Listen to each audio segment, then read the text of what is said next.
The massive doors of the Galactic Council chamber closed with a soft hiss. Lisa Kendrick walked down the long hallway, her steps quick but steady. Her face showed no emotion, but inside she felt both anger and relief. Behind her walked 20 other humans, her entire delegation. None of them spoke. They didn't need to. For 3 years, Lisa had sat in that chamber as Earth's main ambassador. For 3 years, she had listened to the 17 alien species of the stellar Concordat talk down to humans. They made rules that hurt Earth's growth. They blocked humans from using better technology. They limited where human ships could travel. The aliens always had excuses. Security concerns, they said. Cultural integration takes time, they claimed. But Lisa knew the truth. They were afraid. Humans had reached the stars too quickly. Humans built and learned and adapted too well. The aliens worried about what would happen if humans were truly free in the galaxy. Today was supposed to be another boring meeting. The Concordat planned to sign the Human Containment Protocol. This would keep Earth ships trapped in their home system for 10 more years. Lisa had prepared strong arguments against this unfair rule, but then High Counselor Zex Toril of the Vordax Imperium had spoken. The tall, blue-skinned alien with 4 arms had looked down at Lisa and said humans should feel grateful to even sit at the table with advanced species. In that moment, Lisa made her decision. Without a word, she had stood up, gathered her datapad, and motioned for her team to follow. Now they were leaving. All of them. "Ambassador Kendrick, please reconsider," said Alan Murphy, walking quickly to catch up with her.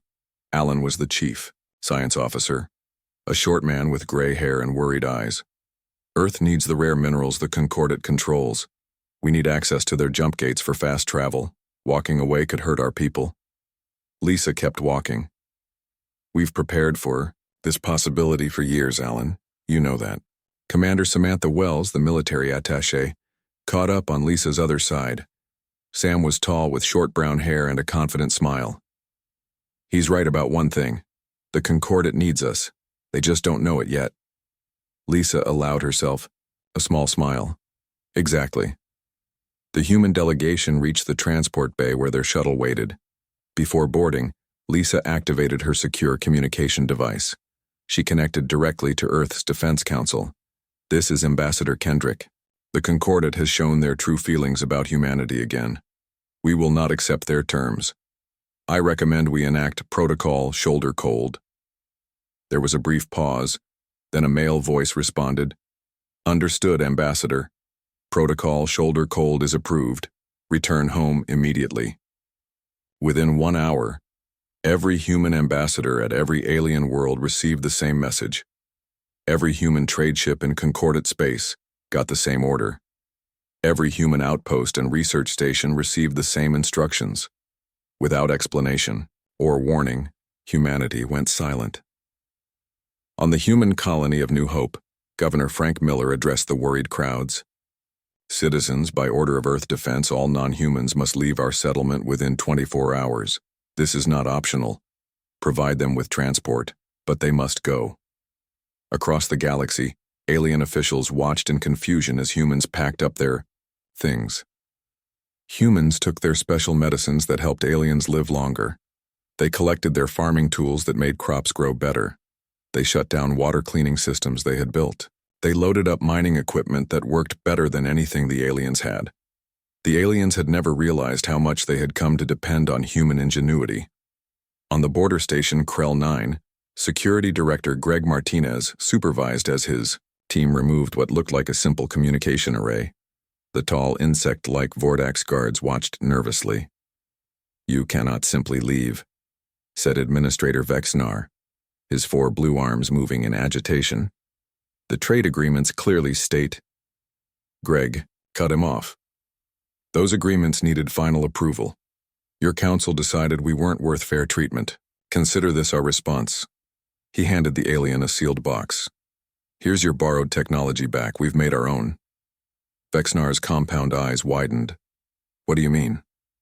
Greg just smiled and continued working. On Earth, the Defense Council gathered in their underground chamber. Secretary Nathan Rogers stood before large screens showing the positions of all human ships and citizens across the galaxy. Hundreds of small dots moved slowly back toward Earth. "All delegations are returning as ordered," reported a young officer. "All outposts report successful removal of our advanced technology. The Concordate stations are already reporting problems with systems we helped build." Nathan nodded. "Good. And our special projects?" Another officer stepped forward. "Jupiter Shipyards reports all vessels are complete and hidden. Mars defense platform is fully operational but remains in stealth mode. The Neptune mining operation has tripled output as planned." Nathan looked at the main screen where a timer counted down. 3 years of pretending to be weaker than we are. 3 years of sharing only our most basic technologies while building our real strength. And the Concordate never suspected. "Sir," called a communication officer, "we're receiving urgent messages from 6 different Concordate species. They're demanding explanations." "No response," Nathan ordered. "Let them wonder. Let them worry. In exactly 1 week, when our people are safely home, then we will answer." In her shuttle returning to Earth, Lisa watched the stars through a small window. For a moment, she felt sad. She had hoped peaceful cooperation would work. She had tried so hard to build bridges between humans and aliens. "Do you think they'll attack us?" Alan asked, his voice low. Lisa turned from the window. "No. First, they'll try to talk us back. When that fails, they'll threaten us. When they realize threats don't work, they'll investigate what we've been doing these past 3 years." She smiled slightly. "That's when they'll get scared." Samantha laughed. "The look on Zexatoral's face when you stood up and walked out, I'll never forget it." "It wasn't just about his insult," Lisa explained. "It was about the pattern. 3 years of being treated as lesser beings.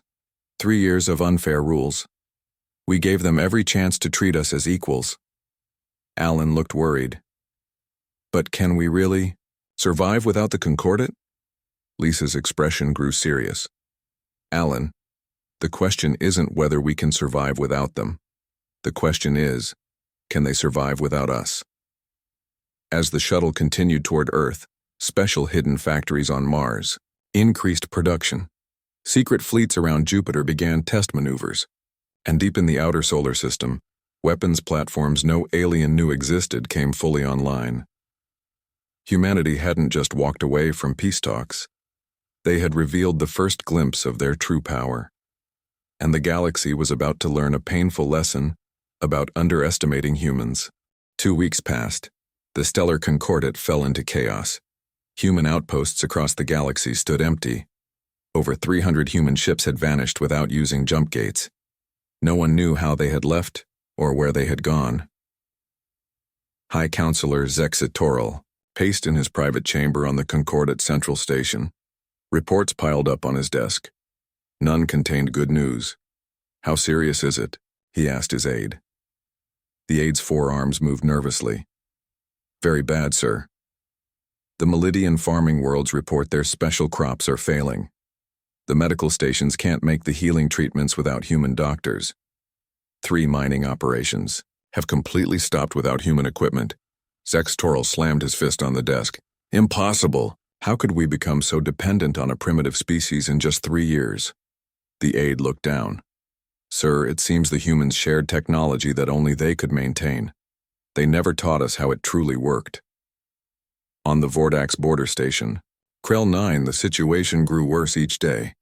Administrator Vexnar stared at the dark screens in the control room. Half the station systems no longer functioned properly.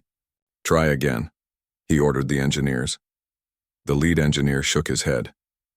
"It's no use. The water recycling system needs parts only humans know how to make. The communication array they removed was connected to everything else. It wasn't just a communication device." Vexnar remembered Security Director Greg Martinez's words. "We've developed our own." The humans had been installing their own technology all along, making the station partly dependent on it. Now that they had removed it, nothing worked right. A young officer rushed into the room. "Administrator, a human ship approaches."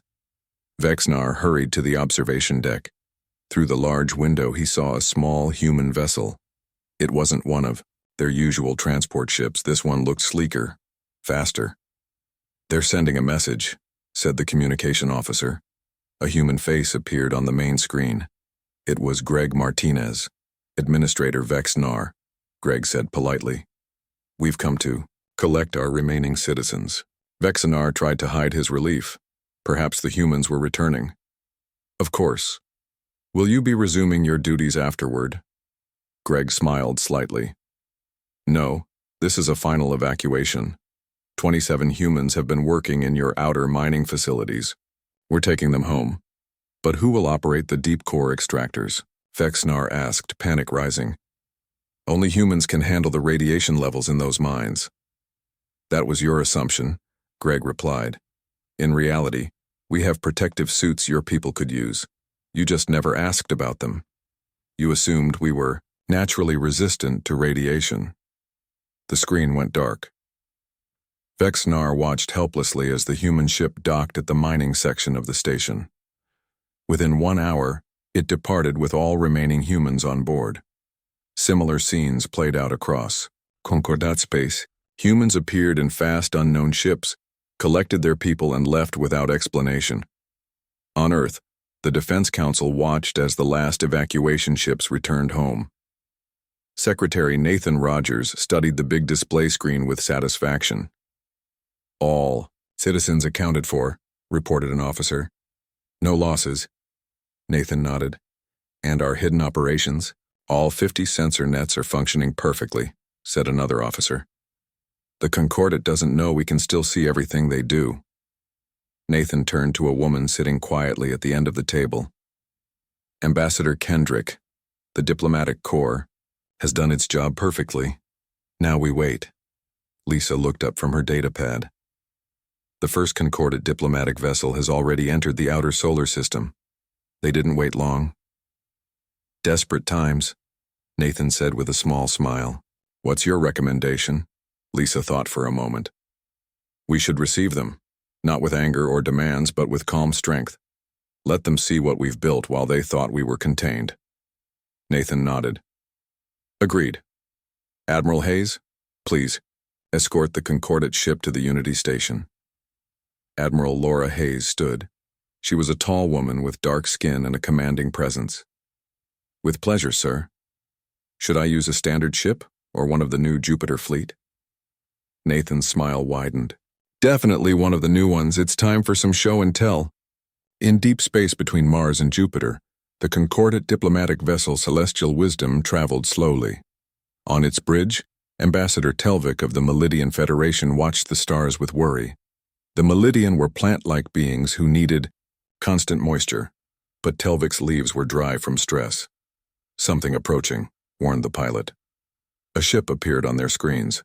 The aliens gasped. The human vessel was enormous, at least 5 times larger than any human ship they had seen before.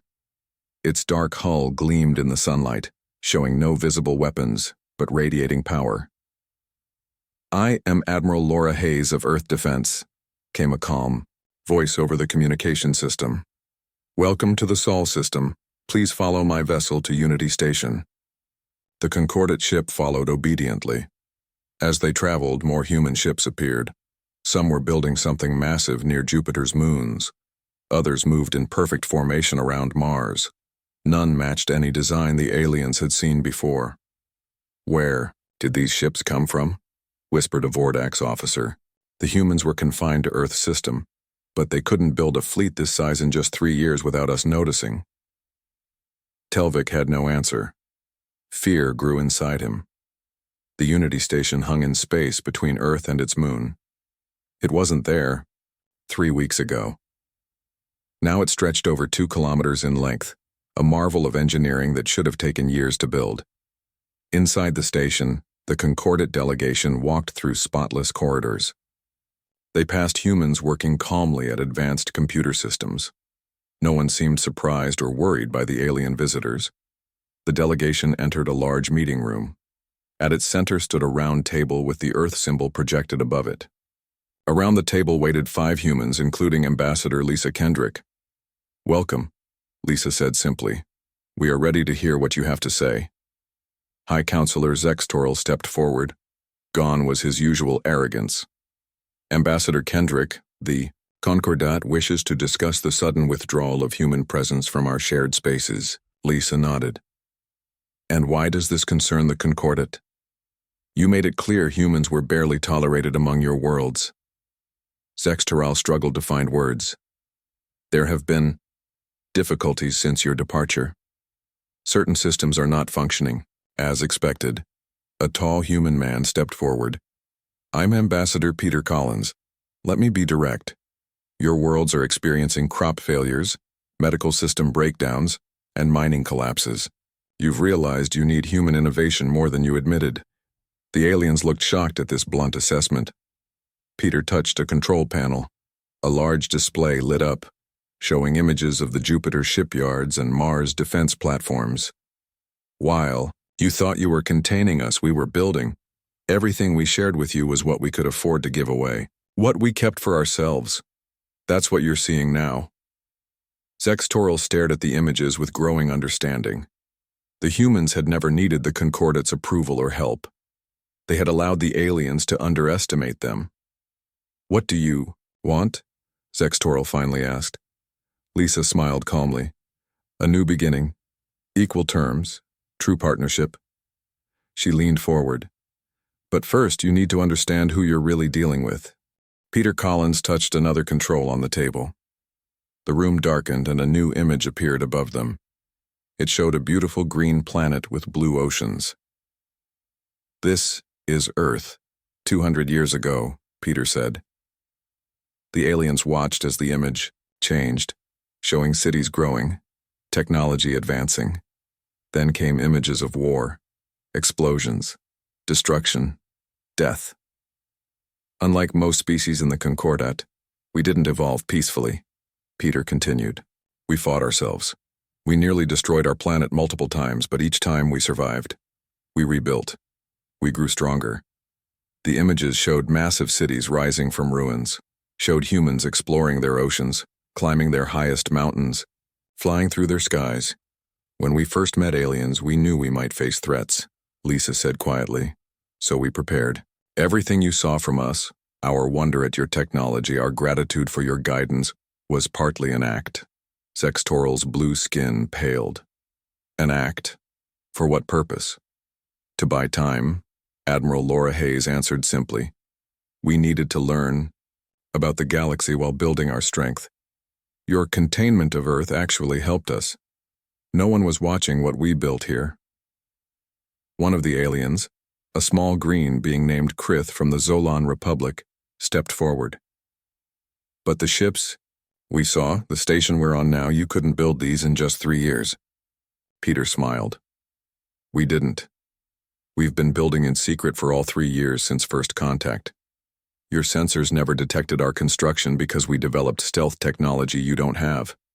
The image changed again, showing the massive shipyards around Jupiter, the defense platforms orbiting Mars, and huge mining operations near Neptune. While you thought you were studying us, Laura said, we were studying you, learning your strengths and weaknesses, creating technology that works with or against your own. Zextoril looked disturbed. You were preparing for war? Lisa shook her head. No, we were preparing for survival. There's a difference. A human aide hurried into the room and whispered something to Laura. The Admiral's face grew serious. It seems we have a situation developing, Laura announced. The Rexian Empire has attacked 3 Concordat border worlds. Your defense systems are failing to coordinate a response. The aliens gasped in horror.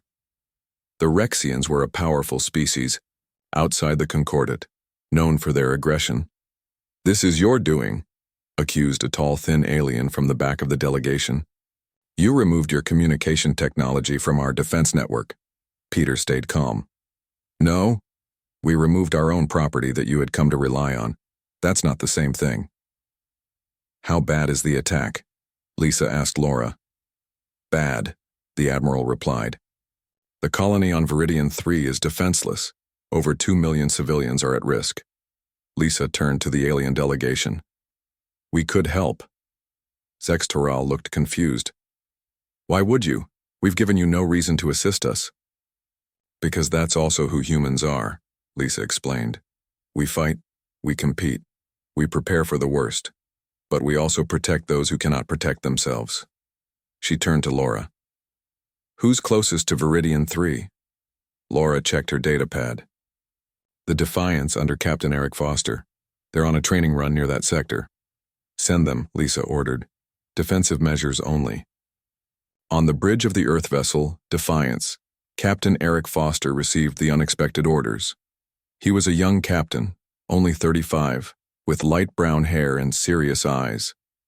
His ship was one of the new Jupiter-built vessels, sleek and powerful. Helm, set course for Viridian 3 maximum speed, he ordered. His second-in-command, Olivia Chen, looked surprised.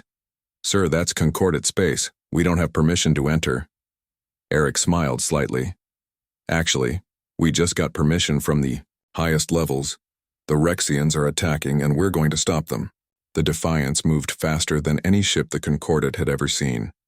It arrived at Viridian 3 in hours, not days. What they found was grim.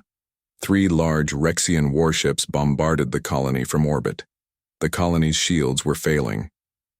Thousands had already died. Rexian vessels, this is Captain Eric Foster of the Earthship Defiance. This colony is now under Earth protection. Cease your attack immediately. On the main screen, a Rexian commander appeared. He had red scales, sharp teeth, and yellow eyes. He laughed at Eric. Your species has abandoned its allies, human. You have no authority here. Move aside or be destroyed with them. Eric looked at Olivia. Activate the shields. Move between them and the colony. The Defiance positioned itself directly in the path of the Rexian bombardment. The alien weapons hit the human ship with full force. Nothing happened. The Defiance remained untouched, its shields absorbing energy that should have destroyed it instantly. Now, said Eric calmly, show them what we can do. From the human ship, precise energy beams shot out. They hit the Rexian vessels in exactly the right spots. Weapons, engines, but not life support or crew areas. Within minutes, all 3 warships floated helpless in space. This was a warning, Eric told the shocked Rexian commander. Leave Concordate space. Spread the word that Earth is watching. Back on Unity Station, the alien delegation watched the entire battle through the Defiance's cameras. They saw the impossible shield technology. They saw weapons that disabled but didn't destroy. That ship, whispered Krith. It's more advanced than anything in the Concordate fleet. And we have 50 more just like it, Laura said quietly. Plus, 200 smaller vessels, all built while you thought we were contained and controlled. Peter activated another display. There's something else you should know. Every human outpost you thought was just a simple mining or research station? They were also military bases with hidden capabilities.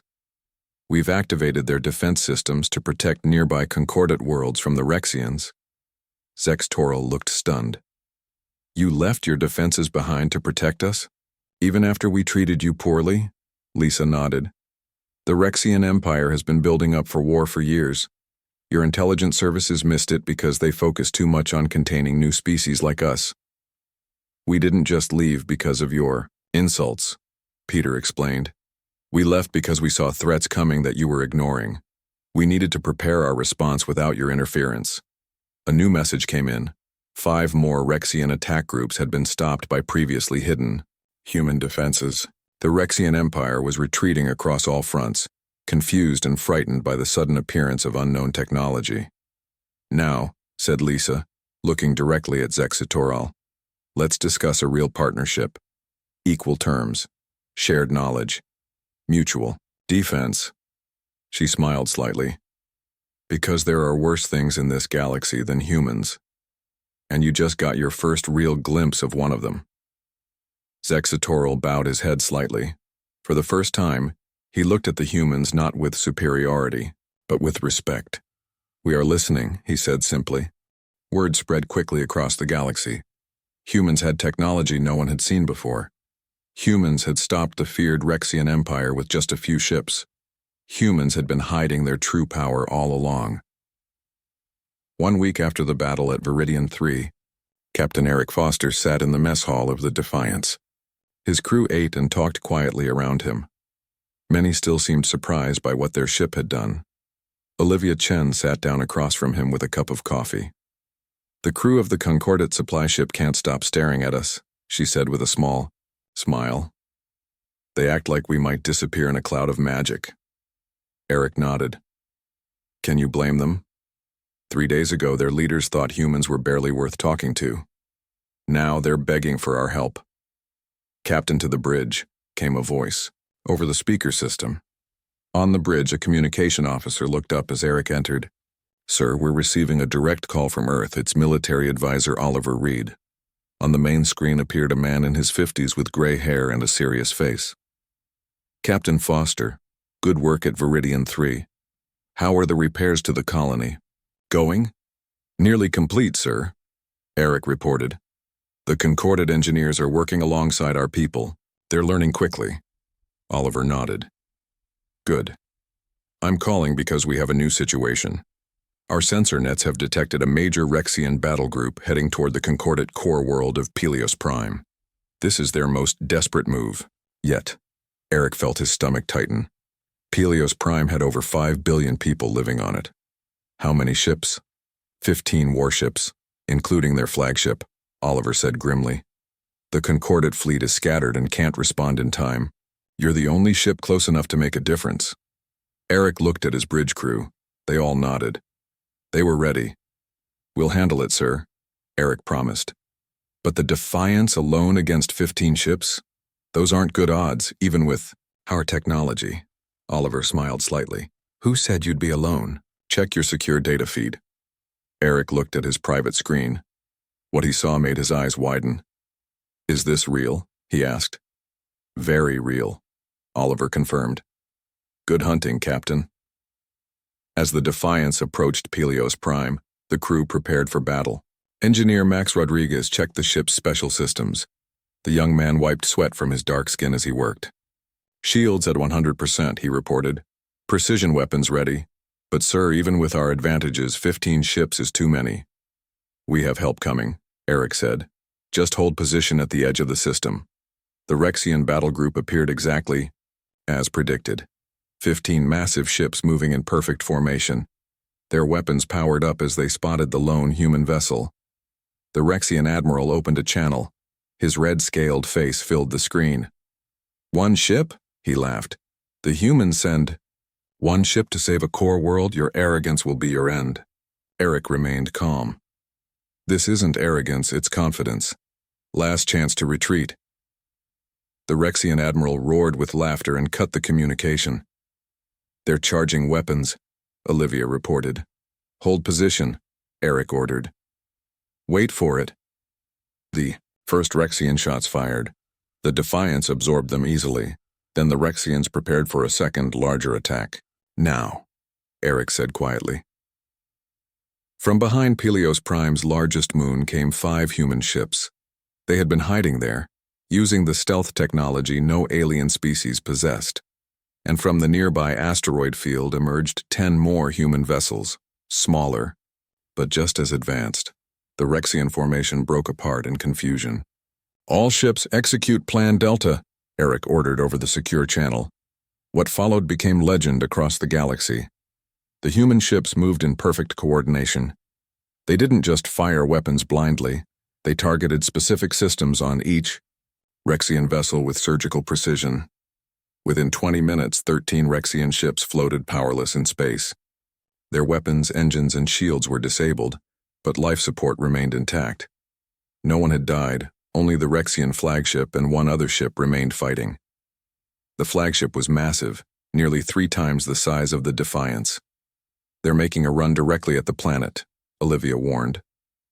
"If they crash into the surface, intercept course," Eric ordered. "Full speed." The Defiance shot forward, placing itself between the Rexian flagship and the planet. The distance closed rapidly.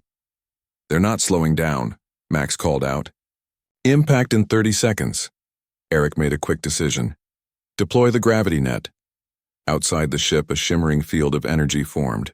It was technology no one in the Concordat had ever seen. a way to manipulate gravity itself. The Rexian ship suddenly slowed, caught in the invisible net. It struggled, engines burning at full power, but making no progress. "Open a channel," Eric ordered. The Rexian admiral appeared again, now looking far less confident. "What is this magic?" he demanded. "Not magic. Science," Eric replied. "Your ships are disabled. Your attack has failed. Surrender now, and no one else needs to be hurt." For a long moment, the Rexian admiral stared in disbelief. Then slowly, he bowed his head. "We surrender." The battle was over. The human ships surrounded the disabled Rexian vessels. Concordat rescue ships arrived hours later, amazed to find the battle already won. On Pelios Prime, billions of people celebrated their salvation. They had seen the battle in their skies. They had watched as human ships they never knew existed saved their world. 2 days later, a special emergency session of the Concordat Council began. For the first time, it wasn't held in their grand chamber, but on Earth, in a city called Geneva. Representatives from all 17 species arrived, walking among humans who watched them with curious eyes. Military advisor Oliver Reed explained to the council exactly what had happened. "The Rexian Empire has been planning this attack for years. While you focused on containing human expansion, you missed the real threat." High Counselor Zexa Toral looked troubled. "How did humans detect what our best intelligence services missed?" "Because we think differently," Oliver explained. "Humans are very good at spotting patterns of aggression. We've had much practice with each other." He showed the council evidence of Rexian preparations, troop movements, and weapons development, all gathered by the 50 sensor nets humans had secretly installed throughout Concordat space. "You put spying devices in our territory?" one council member asked angrily. "We put warning systems in place," and Oliver corrected. "Systems that just saved billions of lives." Ambassador Lisa Kendrick joined the discussion. "The Rexian threat is contained for now. Their leadership is in disarray after such a decisive defeat. But they will recover eventually. Which brings us to our proposal," said Peter Collins. "A new alliance, not the stellar Concordat where Earth sits at the bottom, but a true galactic alliance where all species stand as equals." He activated a display showing a new emblem, the stars of the galaxy arranged in a circle, with no center, no hierarchy. "Equal protection," Lisa said. "Equal responsibilities. Equal respect." Zextoral looked at the other council members. Slowly, one by one, they nodded. "Perhaps," said Zextoral carefully. "We have much to learn from humans after all." 6 months passed since the battle at Pelios Prime. The story of how humans had saved billions of lives spread across every world in the galaxy. The 17 species of the old stellar Concordat watched with growing interest as humans invited them to Earth. It was the first time most aliens had ever set foot on human soil. They arrived in Chicago, a city rebuilt after Earth's last Great War. Tall buildings reached toward the sky. Parks filled with trees and flowers added color to the urban landscape. People of all kinds walked the streets, talking, laughing, living their normal lives. The alien visitors noticed something strange. Humans didn't seem bothered by their presence. Children pointed with curiosity but showed no fear. Street vendors offered them food, asking politely if their species could eat human cuisine. Lisa Kendrick greeted the alien delegates at the newly built Harmony Hall in the center of the city. The large circular building had been created specifically for this historic meeting. "Welcome to Earth," Lisa said simply. "We're glad you came." Inside Harmony Hall, seats arranged in a perfect circle awaited the representatives. No seat was higher or more prominent than any other. No species had a better position, true equality in physical form. Chief Negotiator Sophia Wright stood at the center of the circle. She was a tall woman with dark skin and bright, intelligent eyes. For weeks, she had prepared for this moment. "Representatives of the galaxy," Sophia began. "Today we start a new chapter in our shared history. The stellar Concordat is gone. In its place, we propose the Galactic Alliance." On a large display, Images appeared showing the benefits of true cooperation, scientific advancements, medical breakthroughs, defense systems that could protect all worlds equally. Humans don't want to rule, Sophia explained. We want to belong, but we will never again accept being treated as lesser beings. High Counselor Zexatoril stood. His 4 blue arms were no longer held in the posture of superiority he once favored. 6 months ago, I believed humans were primitive and dangerous, he admitted. I was half right. You are dangerous, but not in the way I feared. He looked around the circle. Humans are dangerous because they advance quickly. They adapt to challenges. They prepare for threats others don't see coming. He turned back to Sophia. The question is no longer what humans can learn from us, but what we can learn from humans. For 3 days, the representatives discussed the details of the new alliance. Humans shared more of their technology, not just weapons, but farming, methods, medical treatments, and educational systems. The aliens shared their knowledge too. Star maps of distant regions, cultural histories spanning millions of years, and philosophical wisdom from ancient civilizations. On the final day, the HFY War signing ceremony began. Each representative added their mark to the document that would create the Galactic Alliance: equal membership, open technology exchange, mutual defense, shared exploration of the unknown parts of the galaxy. After the signing, the representatives moved to a garden outside Harmony Hall.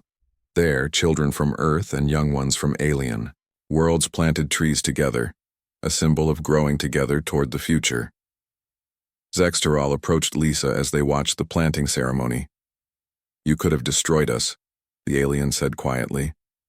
When we first saw your true military power, we expected revenge for how we treated you. Lisa smiled as she watched a human girl help a small Zolon child place a seedling in the soil. That was never our goal, she replied. Humanity didn't walk away because we wanted to fight. We walked away because sometimes you have to show people what they stand to lose before they understand what you offer. Zexatoril nodded slowly. I understand that now. High above Earth, a special ceremony of a different kind took place. The Unity, Earth's newest and largest vessel, prepared for its first official mission. What made this ship special wasn't its size or weapons, it was its crew. Captain Kevin Dixon welcomed the officers to the bridge. For the first time in galactic history, the crew included members of 12 different species working together. His first officer was a Melidian. His chief engineer was a Vordax. His medical officer was a Zolon. This mission represents everything the new alliance stands for, Kevin told them. Exploration, cooperation, and mutual respect. The Unity would travel to regions no single species had fully explored, seeking new knowledge and perhaps new civilizations to invite into the alliance. As the massive ship prepared to depart, Kevin received a transmission from Earth. It was Admiral Laura Hayes. Captain Dixon, the eyes of 17 worlds are watching your mission, she said. Make it count. Kevin smiled. We will, Admiral. He looked around at his diverse crew. Because we're stronger together than we ever were apart. Laura nodded. The ship's hull bears a special inscription. It was Ambassador Kendrick's idea. Kevin knew the words well. They were written in all languages of the Alliance, encircling the ship's main hull. Peace through strength, progress through cooperation. Back on Earth, the celebration continued. In every major city, humans and aliens mingled, learning about each other's cultures. Museums displayed art from across the galaxy. Restaurants offered foods from a dozen worlds.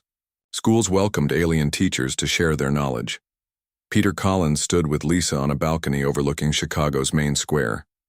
Fireworks lit the night sky, drawing gasps of wonder from aliens who had never seen such displays. Not bad, for a species that walked out of peace talks 6 months ago, Peter said with a smile. Lisa watched as a group of human children showed some alien visitors how to play a simple ball game. The aliens were awkward at first but learned quickly, soon laughing and playing as if they had done it all their lives. We never wanted war, Lisa said. We just refused to accept anything less than true respect and equality. And it worked, Peter noted. The galaxy pushed us away, and now they've welcomed us back on our terms. Lisa's expression grew more serious. The real work begins now. Building trust, sharing knowledge, preparing together for whatever threats may come next. She smiled slightly. Humans are good at preparing for threats. And at making friends, Peter added, watching the joyful scene below. As the celebration continued, news arrived from distant sectors. The Rexian Empire had requested peace talks with the new Galactic Alliance. Other independent species once, wary of the Concordat, now asked to join the alliance. The galaxy was changing. And it had started with humanity simply walking away from a table where they weren't respected. Sometimes the strongest statement isn't made with weapons or threats. Sometimes it's made by knowing your worth and refusing to accept anything less.